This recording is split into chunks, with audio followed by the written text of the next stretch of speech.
What's up, guys? It's your boy Barca Boy 103 and welcome back to another reaction video where today we're going to be reacting to Pet Talks Football's video on an insight about some of the behind the scenes of Hansi Flick's tactics at Barcelona. A little bit of Bayern as well, but of course until the impact at Barcelona. Following the great performance the past week and the hard games to come, I do want to take a deep dive into his tactics, maybe some of the new things that he's going to be adjusting to this season with, people, other teams figuring him out a bit more, having more squad depth, the players getting 1 year older, hopefully, which meaning 1 year better as well. I think this is the perfect video to demonstrate that kind of discussion. Of course, a link to the original video is down in the description below. Top link. Check out Pet Talks Football. Makes absolutely stunning videos. But before we get into it, of course, make sure you guys drop a like down below and do not forget to subscribe down below as well if you haven't already. And let's get right into it. Every time you watch Barcelona under Hansi Flick, you can't help but feel like he's bluffing.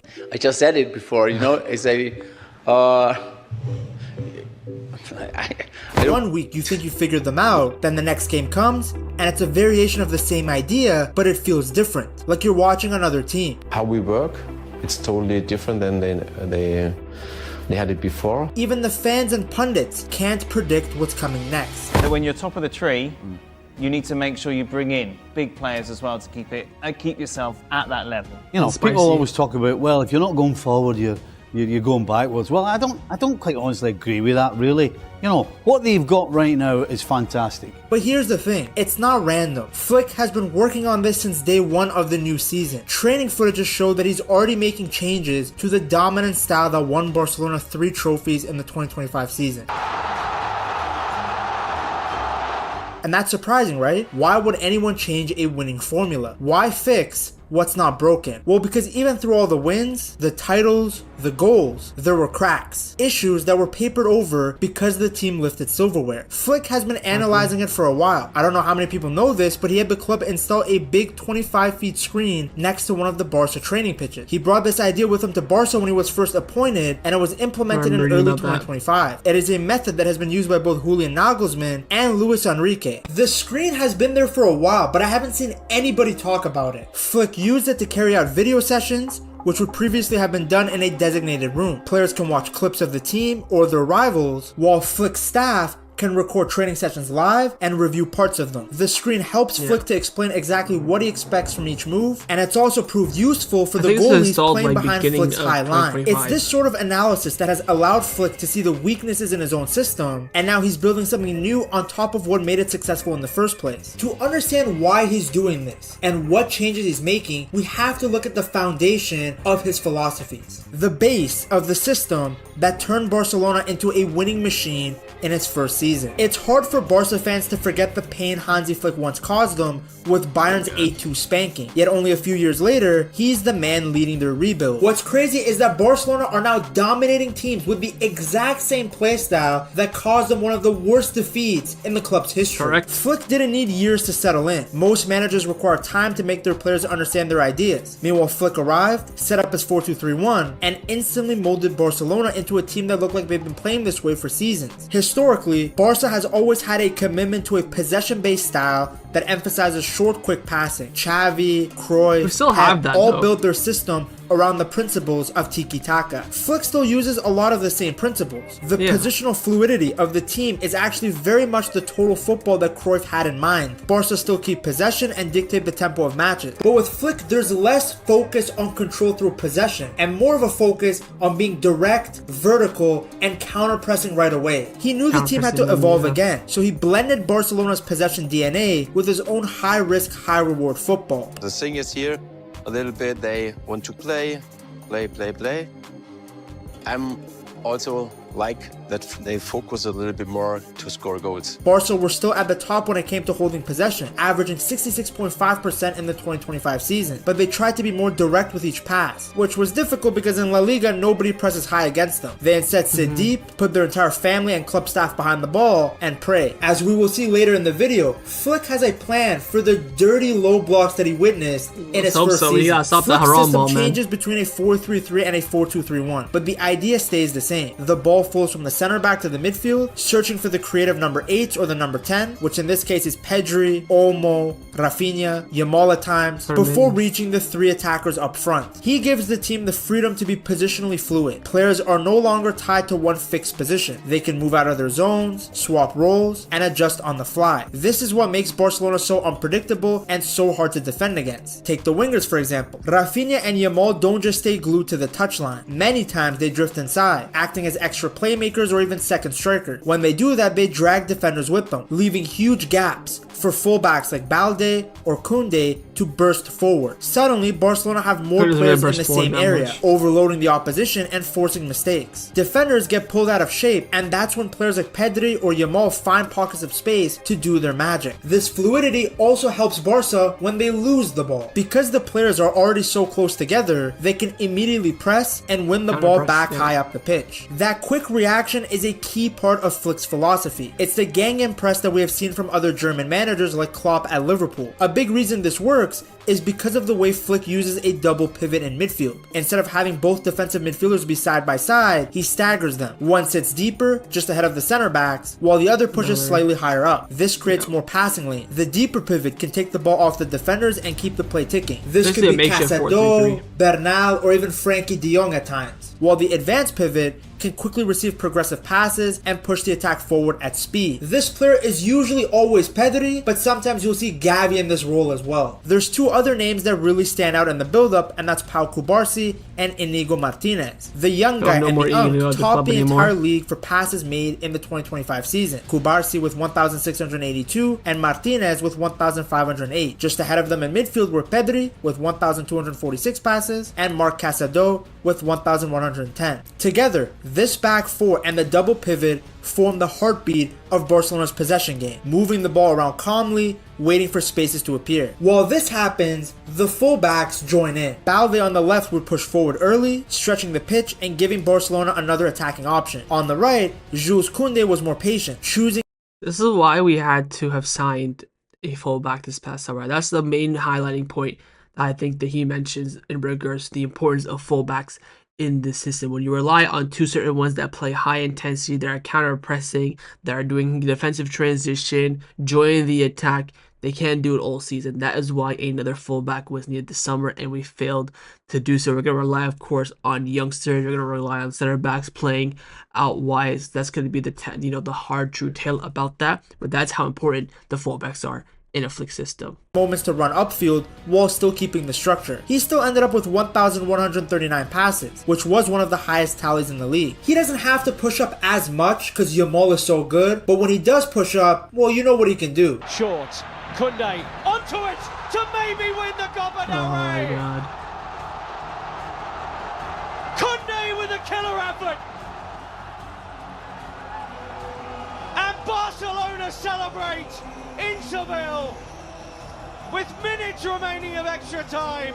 Ahead of them, Rafinha started wide on the left, looking for moments to drift inside and link up with Dani Olmo or Fermin Lopez. And then on the opposite side was the teenage sensation Lamine Yamal, who stayed wider for longer, waiting for his moment to isolate defenders and create his magic. And then at the center of it all, Robert Lewandowski held his ground as the main striker, ready to finish off the moves once Barcelona's intricate passing actually found its way to him. It's a big contrast to Xavi's 4-3-3, which relied on one holding midfielder. When Sergio Busquets was there, it worked beautifully because he's arguably the greatest defensive midfielder ever. But once Busquets left, there was no like-for-like replacement, and the system struggled. Flick doesn't really need a Busquets-type player. In his setup, both midfielders can share the workload, defending, creating, and controlling the game together. Perfect example of this was the partnership of Frankie de Jong and Pedri. It made Barcelona's midfield far more balanced and dynamic. Flick understands the tradition we also knew how good Frankie works in a double pivot because he knows that system so well. In the sense that if one goes forward, he's back defending. If that one is back defending, he has the freedom to go forward. And it makes a good point about it being under Xavi struggling as well. Because once Busquets left, we were makeshifting with Christian himself. Remember, even Xavi tried to bring the double pivot, but with his philosophy, it wasn't working because he still had someone solely and surely as a defensive pivot, other one being the attacking pivot. So in the end, it's still a makeshift 4-3-3 kind of style.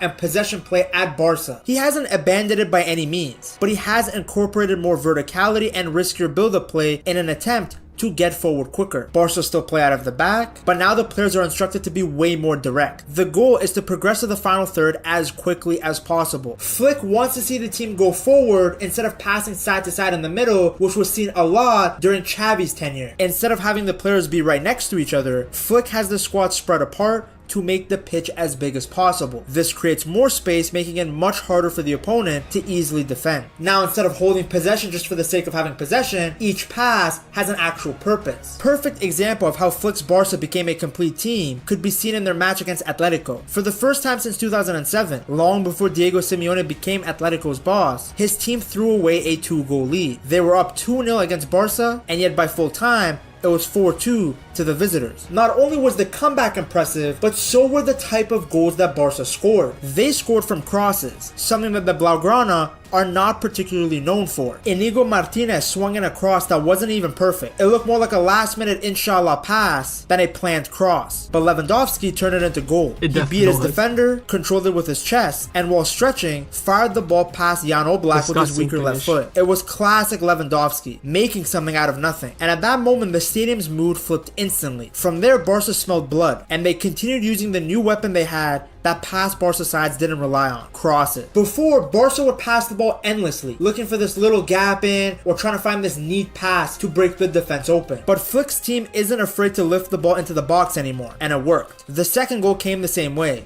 I would highlight one thing though in regards to spamming crosses is that you cannot be trying to, cross it into 5'5" Ferran Torres and a 5'5" Rooney Bargi and a 5'7" Marcus Rashford. You had to time those crosses properly and not be aiming to just, cross and inshallah. There had to be tactical crosses where you want to cross and switch to play, cross to the top of the box. That's always a positive. But just crossing into the box and wishing for something to happen is always risky business.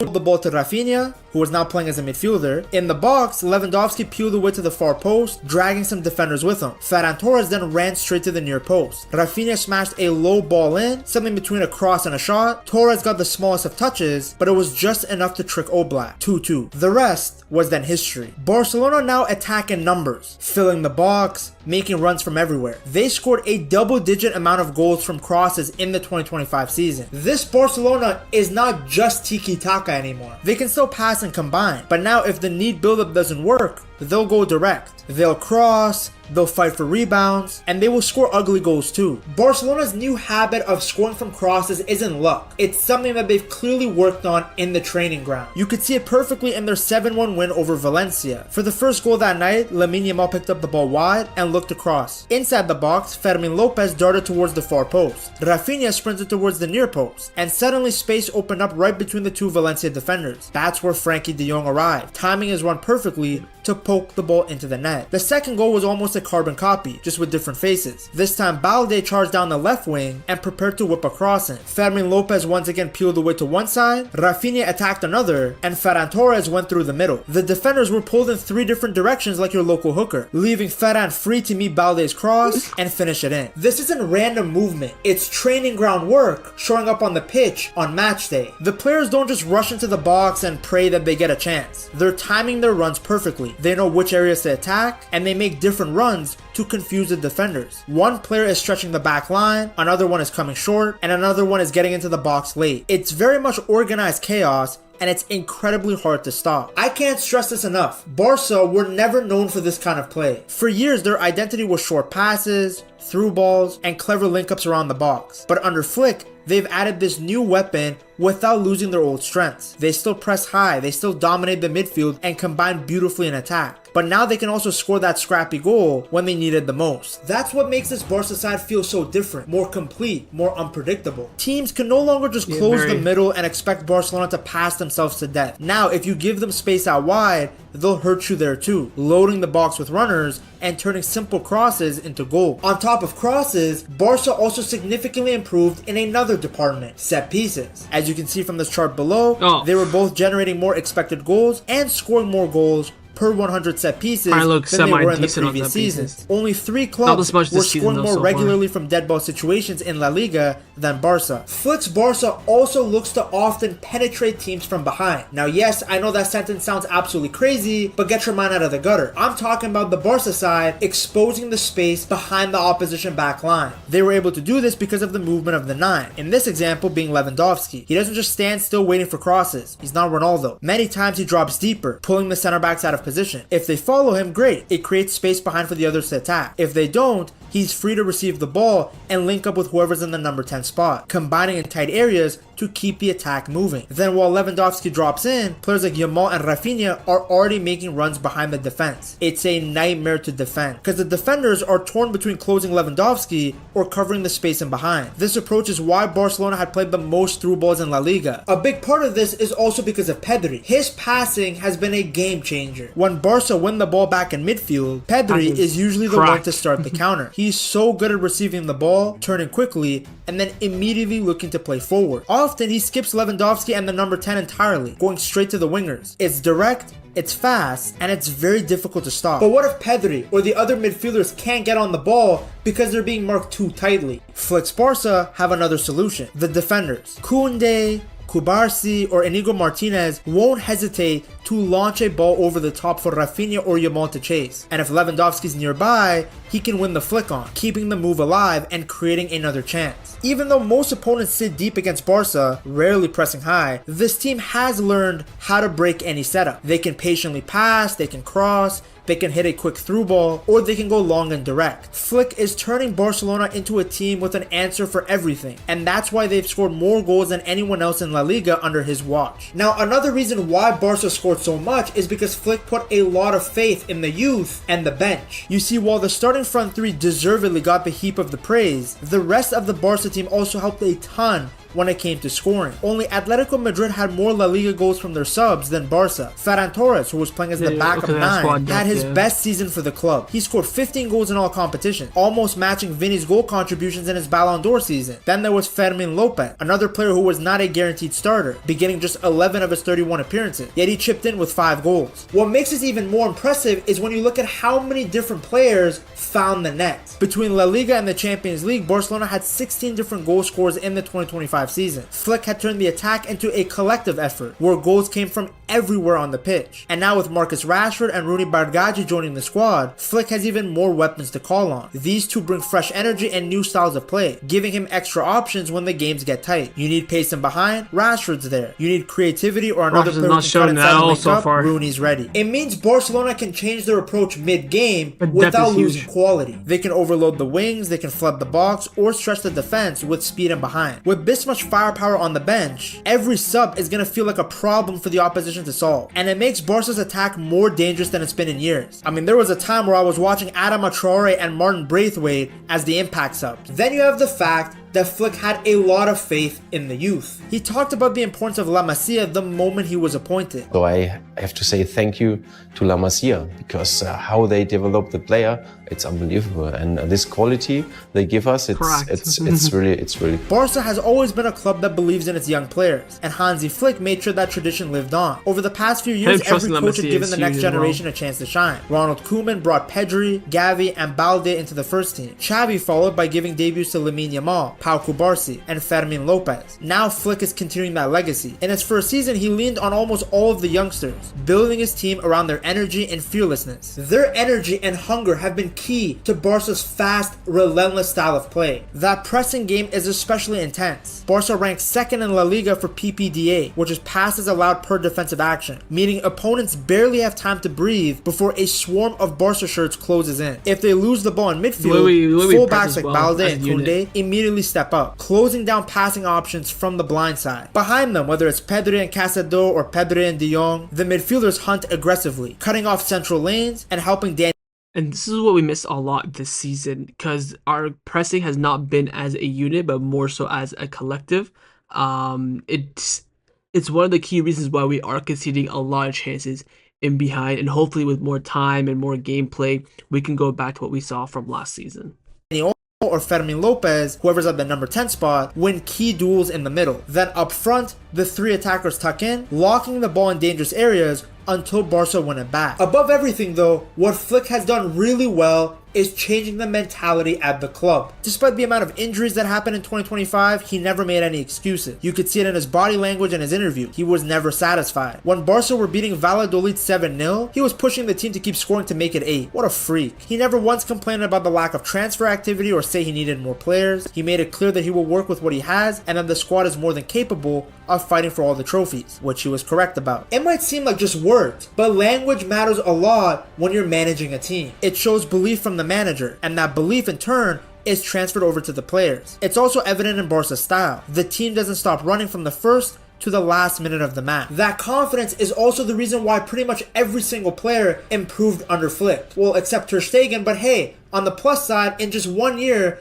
Flick exposed that German fraud. Exactly. Inigo Martinez went from a player at the end of the bench, a signing that was completely questioned, to starting week in, week out. Him and Kubarsi were able to execute the high defensive line to perfection. They made Mbappe look like a joke in his first El Clasico. That's not easy to do, by the way. It's a very high risk, high reward system, and these guys did it at the Bernabeu against two of the fastest attackers in world football. Rafinha also thrived under Flick. He already shown flashes of brilliance under Xavi, but with Flick in charge, he reached another level. Whether he was playing out wide on the left or drifting into the number 10 role, Rafinha was unstoppable. This guy was scoring, he was assisting. His speed and clever movement made him perfect for Flick's direct style. Add in his relentless work rate, and you had a player built for Flick's Barca. He truly had earned the captain's armband. By the way, Barca fans, you gotta glaze Rafinha's work rate more. I mean, Dembele's getting Ballon d'Or shouts and getting that clip of him pressing at the top of the box going viral everywhere. Yet Rafinha did the same thing all season and nobody talks about it. Then there's Robert Lewandowski, reborn under Flick just like his Bayern Munich days. His best ever season had come playing for Flick, and now history is repeating itself. Leva was scoring for fun again, playing as this complete striker in the system. He didn't need to roam far from the box. Instead, he thrived on the spaces created by Barcelona's fluid attack, using his experience and killer instinct to put the ball in the back of the net. In fact, if he was more clinical, he could have had even more goals. Now, he did still drop deep at times to link up with the play and help the midfield, but his main mission was quite simple: finish the move once Barca reached the final third. At an age where many strikers slow down, he is still scoring like a player in his prime, like he was 28 again. Under Flick, he reminded everyone why he had been seen as one of the best strikers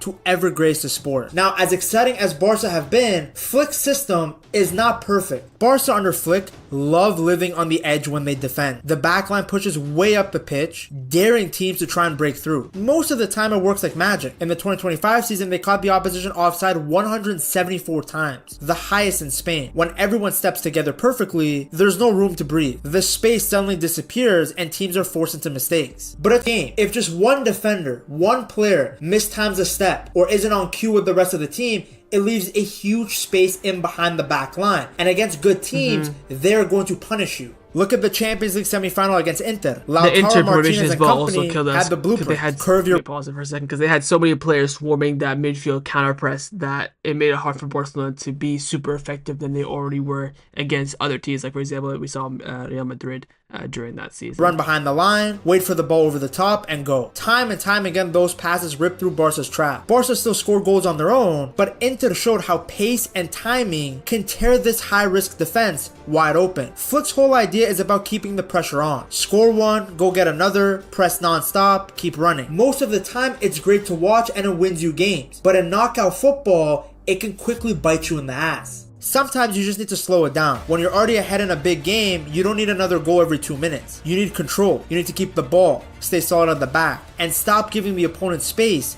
to launch counters. No system in the world of football is perfect though. Every style has its pros and cons. And Flick's style has a lot of pros. His tactical overhaul is a modern revolution of the Barca playstyle. It's a blend of the total football that Cruyff spoke about, along with Flick's gegenpress. Barca still hold the ball and dominate you in possession, but can now punish you in transition. Flick has crafted a Barcelona team that is unpredictable and relentless. His style at Barca isn't just about winning, it's about redefining what a Barca game looks and feels like for both players and fans alike. Now, one player who's been absolutely vital to Flick's style is Rafinha. To see, I mean, we already know about the rise of Rafinha, but I think the general consensus of this video is how important Flick's system is for Barcelona, because of two things: one, the system itself, and two, the adaptivity to it, to Barcelona's culture and style. And what we've been seeing this season is that there is no fluidity in that team. And as Pet Talk Football mentioned, fluidity is absolutely key for this in terms of keeping the high line, counter pressing in the middle,